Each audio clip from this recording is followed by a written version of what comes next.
نحمدہ ونصلی علی رسولہ الکریم اما بعد فاعوذ باللہ من الشیطان الرجیم بسم اللہ الرحمن الرحیم۔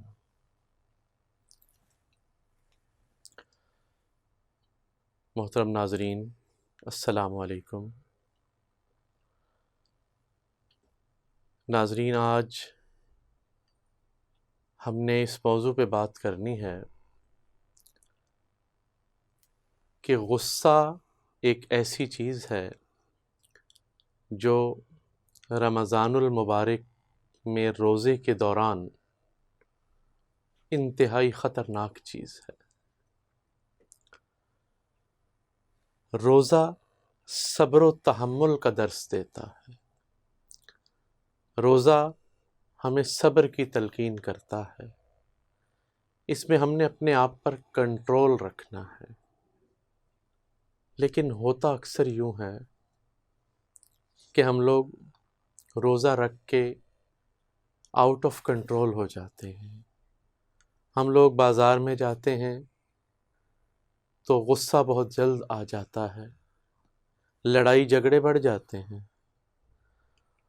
اور بعض اوقات تو ایسا ہوتا ہے کہ ہم روزے کے دوران غصہ کرنا اپنا حق سمجھ رہے ہوتے ہیں،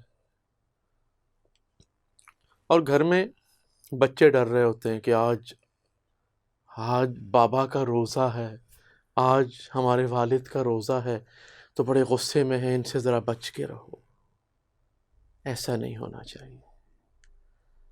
اللہ کے نبی صلی اللہ علیہ وسلم کی آپ حیات طیبہ کو دیکھیں، ہمارے آقا کی زندگی بڑی عمدہ زندگی۔ آپ رات میں قیام فرماتے، دن میں روزہ رکھتے۔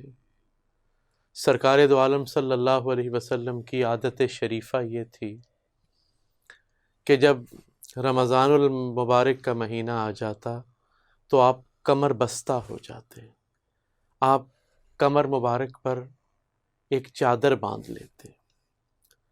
یہ اہل عرب کی ایک روایت تھی کہ اب اپنے آپ کو کام کے لیے تیار کر لینا، کہ اب ہم ایکٹیو ہو گئے ہیں، اب بیٹھنا نہیں ہے، اب کام کرنا ہے۔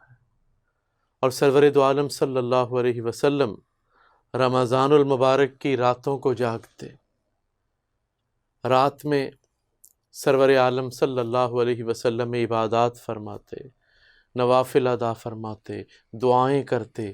اس کے اور دن میں آپ روزے سے ہوتے، اور اس کے علاوہ آپ کا مبارک عمل یہ تھا کہ آپ لوگوں کے گھروں پر تشریف لے جاتے، بیواؤں کے پاس جاتے، ان سے ان کی ضرورتیں پوچھتے، ان کی مدد کیا کرتے تھے، آپ یتیموں کا خیال کیا کرتے تھے، آپ غریبوں اور مسکینوں کی مدد کرتے تھے، آپ ان کا خیال کیا کرتے تھے۔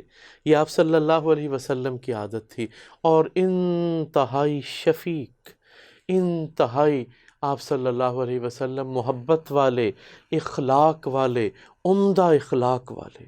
روزہ بھی ہے، اخلاق اور زیادہ عمدہ، غصے کا نام و نشان نہیں۔ ایسا لگتا تھا کہ غصہ آپ کے قریب سے بھی نہیں گزرا۔ یہ سرکار دو عالم صلی اللہ علیہ وسلم کا رمضان المبارک میں عمل ہوا کرتا تھا۔ اور آپ اخلاق تو آپ کا ویسے ہی اتنا بلند کہ اللہ کریم نے قرآن میں فرما دیا وَإِنَّكَ لَعَلَىٰ خُلُقٍ عَظِيمٍ۔ اے پیارے حبیب صلی اللہ علیہ وسلم، آپ نہ صرف کہ عمدہ اخلاق کے مالک ہیں، بلکہ آپ اخلاق کے بلند ترین مرتبے پر فائز ہیں۔ یہ آپ کا اخلاق ہے۔ اور آپ نے خود کیا فرمایا؟ فَتَحْتُ الْمَدِينَةَ بِالْأَخْلَاقِ، کہ میں نے اپنے عمدہ اخلاق کے ذریعے مدینہ فتح کیا۔ مدینہ کوئی آپ نے جنگ کے ذریعے فتح نہیں کیا، تلوار اٹھا کے فتح نہیں کیا، بلکہ اپنے عمدہ اخلاق سے مدینے کو فتح کیا۔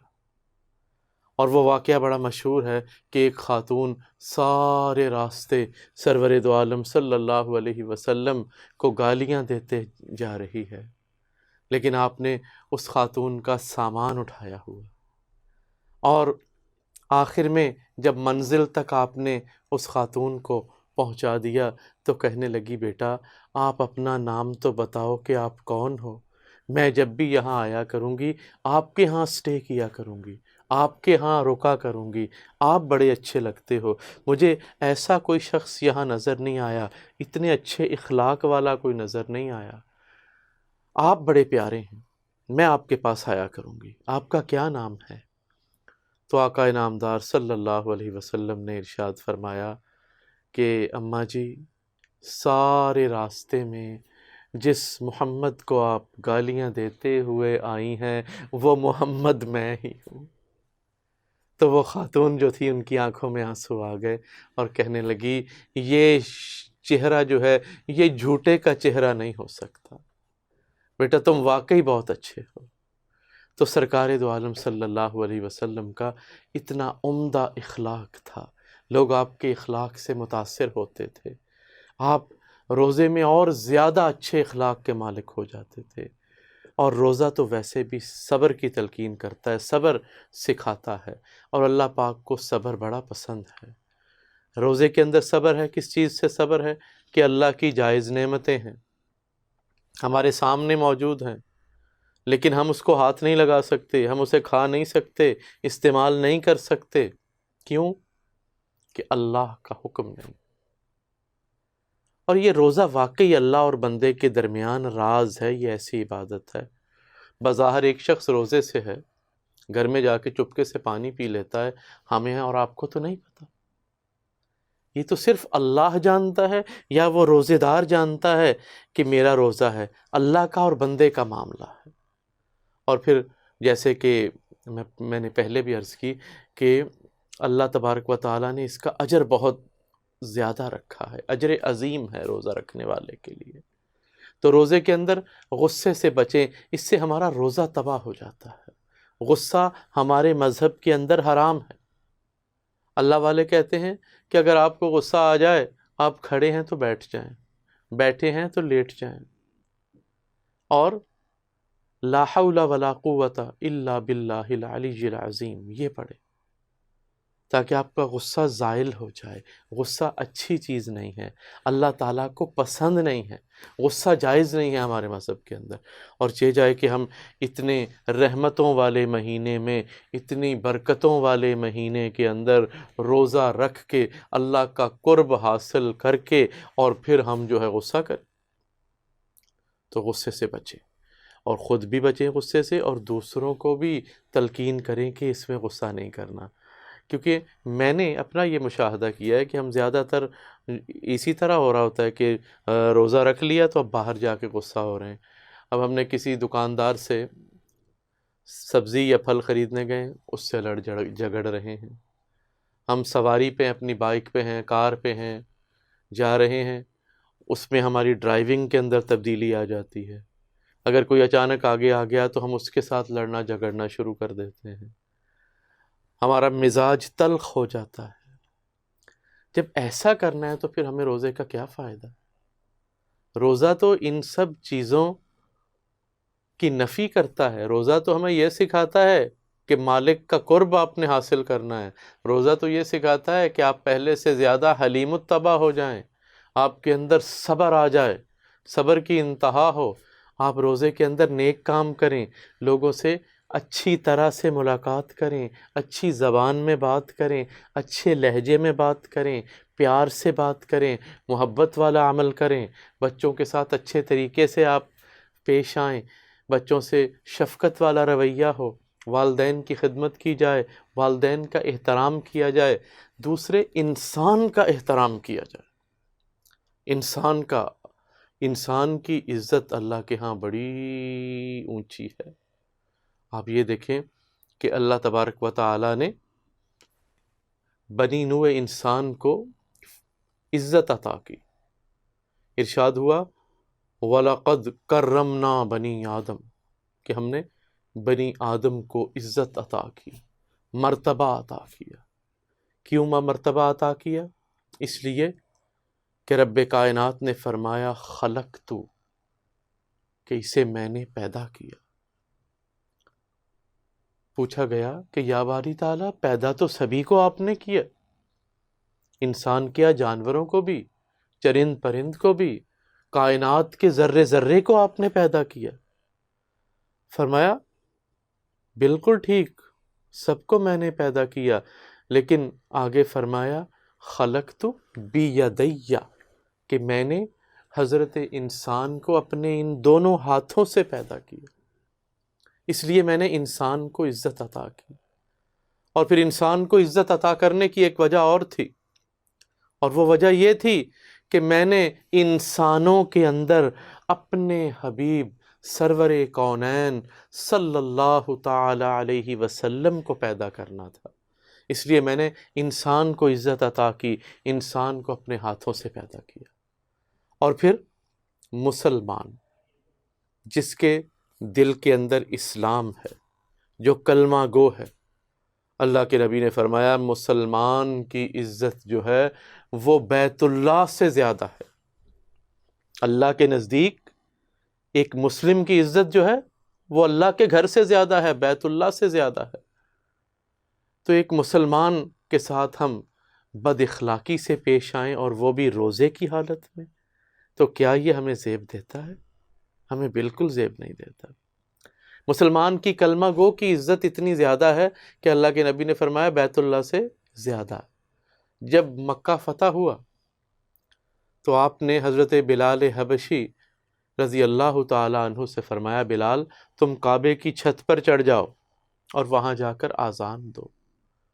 حضرت بلال اپنا جوتا اتارنے لگے تو فرمایا نہیں، جوتے سمیت چڑھ جاؤ، اس لیے کہ میں دنیا کو بتانا چاہتا ہوں کہ جس دل کے اندر اللہ اور اس کے رسول کی محبت ہے، جس دل کے اندر ایمان ہے، جو مسلمان ہے، اس کا رتبہ اتنا اونچا ہے کہ کعبے سے بھی زیادہ اونچا اس کا مقام ہے۔ یہ مسلمان کا مقام و مرتبہ ہے، اور ہم مسلمان کو جو ہے تانے دیتے ہیں، لڑتے ہیں، بد اخلاقی سے پیش آتے ہیں، اور وہ بھی روزہ رکھ کے، تو ہمارے جرم کی سنگینی کس قدر بڑھ گئی۔ جیسا کہ میں مثال کے طور پہ عرض کرتا ہوں کہ ایک شخص جھوٹ بولتا ہے، جھوٹ بولنا گناہ ہے، اس پہ کوئی دو رائے نہیں بلا شبہ، لیکن ایک شخص مسجد میں بیٹھ کر جھوٹ بولتا ہے، اب دونوں کے جھوٹ بولنے میں فرق ہے۔ ایک بندے نے تو عام جھوٹ بول دیا، ایک نے مسجد میں بیٹھ کے بولا۔ اب فرق یہ ہے کہ جس نے مسجد میں جھوٹ بولا اس کے گناہ کی سنگینی بڑھ گئی، کہ اس نے گناہ تو کیا، جھوٹ بولنے کا گناہ تو اس سے سرزد ہوا ہی ہے، ساتھ ہی ساتھ اس نے مسجد کا تقدس بھی پامال کیا کہ اللہ کے گھر میں بیٹھ کر جھوٹ بولا۔ اسی طرح غصہ تو عام دنوں میں بھی منع ہے، عام دنوں میں بھی غصہ نہیں کرنا، عام دنوں میں بھی آپ نے صبر سے کام لینا ہے، رحم دلی اختیار کرنی ہے، اچھا اخلاق رکھنا ہے، لیکن ایک تو ہم نے غصہ کرنے کا گناہ کیا، اور دوسرا پھر ماہ رمضان المبارک میں کیا، پھر تیسرا ہم نے روزے کی حالت میں کیا۔ تو اس کا مطلب یہ ہے کہ یہ گناہ کی سنگینی بہت زیادہ بڑھ گئی۔ ایک تو یہ کہ آپ نے حرمت رمضان کو پامال کیا، پھر روزے کی حرمت کو پامال کیا، تو یہ گناہ کی سنگینی بہت زیادہ بڑھ گئی۔ تو اس لیے خاص طور پر روزے کی حالت میں ہم نے اجتناب کرنا ہے، ہم نے اس چیز سے بچنا ہے کہ ہم غصے سے بچیں اور اپنے روزے کا خیال کریں، اس مہینے کی حرمت کا خیال کریں، اس مہینے کی رحمتوں کو حاصل کریں، اس مہینے کی برکتوں کو ہم حاصل کریں۔ اس مہینے میں دعائیں قبول ہوتی ہیں، ہم دعائیں قبول کروائیں، اللہ کے حضور مانگیں۔ یہ ہمارے پاس سیزن کا مہینہ ہے تو اس کے اندر اتنے اچھے اعمال ہم کر لیں کہ ہمیں آخرت میں شرمندگی نہ اٹھانی پڑے، اور پھر ایسے اعمال ہم کر جائیں کہ سارا سال ان اعمال کا ہم پر اثر رہے۔ اور پھر ایک اور چیز ہے، وہ ہے اعمال رمضان کا تحفظ.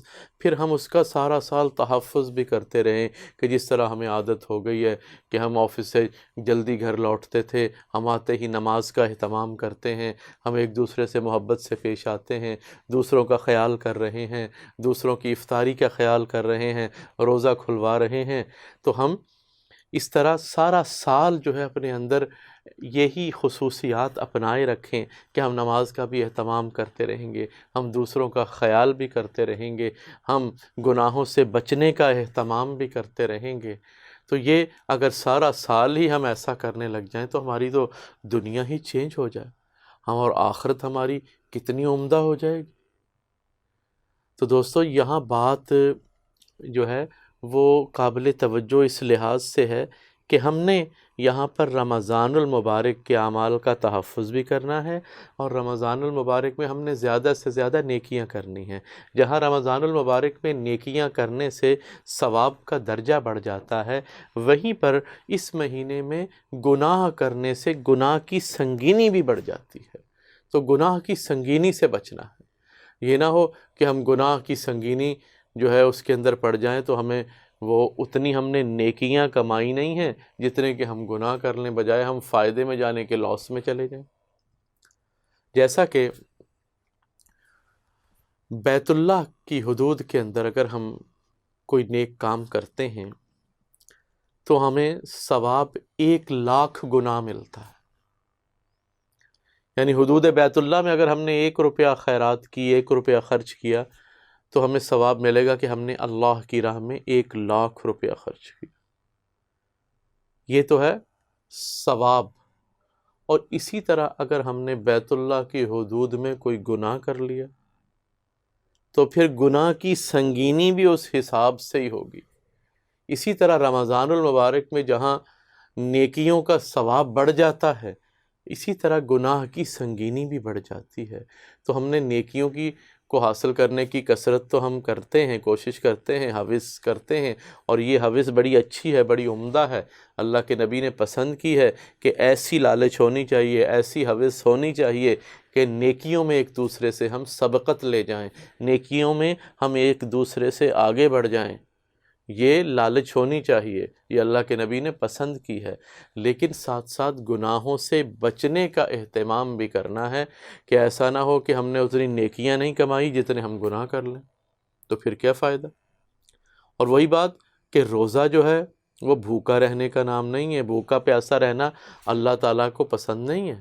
اللہ تعالیٰ تو ہمارا تقویٰ دیکھ رہے ہیں دلوں کا کہ ہم اللہ سے ڈر رہے ہیں یا نہیں، اس کے احکامات کی بجا آوری ہو رہی ہے یا نہیں. اور اگر ہم نے رکھ تو روزہ لیا اور ساتھ میں ہم نے اللہ کے احکامات کی خلاف ورزی شروع کر دی، ہم نے غصہ کرنا شروع کر دیا، ہم نے مخلوق کو تنگ کرنا شروع کر دیا، تو پھر اس کا کوئی فائدہ نہیں ہے. تو اس لیے ان دنوں میں ہم نے خاص طور پر جو توجہ دینی ہے وہ اس طرف دینی ہے کہ ہم روزہ رکھیں تو تمام تر لوازمات کے ساتھ رکھیں، اور خرافات سے بچیں، لغویات سے بچیں، اپنے آپ پر ہمارا کنٹرول ہو.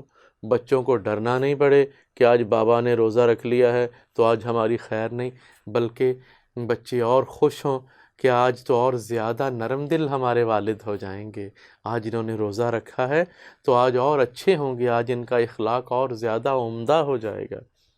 اور باہر بھی لوگوں کو پتہ چلے کہ نہیں، مسلمان جب روزہ رکھ لیتا ہے تو اس کے مزاج میں تبدیلی یہ آتی ہے کہ وہ اور زیادہ خوش اخلاق ہو جاتا ہے، اس کا مزاج اچھا ہو جاتا ہے، وہ دوسروں کی تلخیاں، تلخ باتیں، تلخ جملوں کو بھی برداشت کر لیتا ہے، اور کوئی ایسا جواب نہیں دیتا، منہ سے کوئی لغویات نہیں نکالتا، کوئی گالی نہیں بکتا.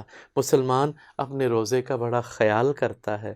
مسلمان اللہ کے حضور اپنے آپ کو پیش کرتا ہے عاجزی کے ساتھ، انکساری کے ساتھ، اور عاجزی اور انکساری اللہ کو بڑی پسند ہے.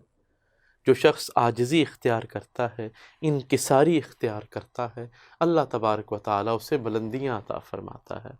اور اللہ تبارک و تعالیٰ کو تکبر پسند نہیں، اکڑ پسند نہیں، غرور پسند نہیں. اللہ کو پسند ہے عاجزی، اللہ کو پسند ہے انکساری.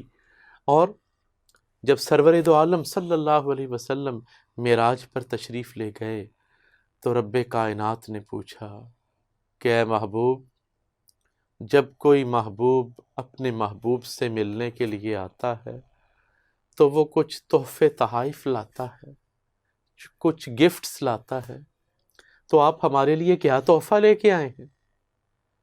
تو اللہ کے حبیب سرور کونین صلی اللہ تعالی علیہ وسلم نے عرض کی، یا باری تعالی، میں وہ چیز لے کے آیا ہوں جو آپ کے پاس بھی نہیں۔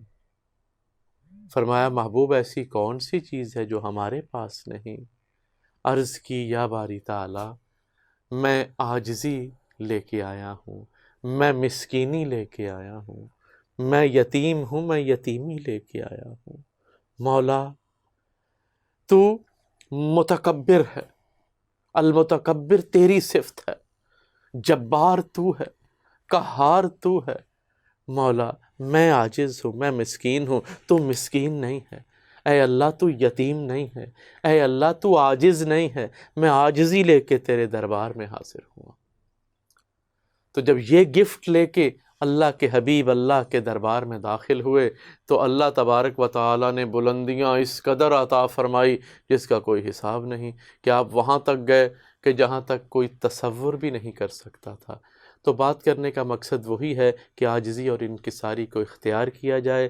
وآخر دعوانا ان الحمد للہ رب العالمین۔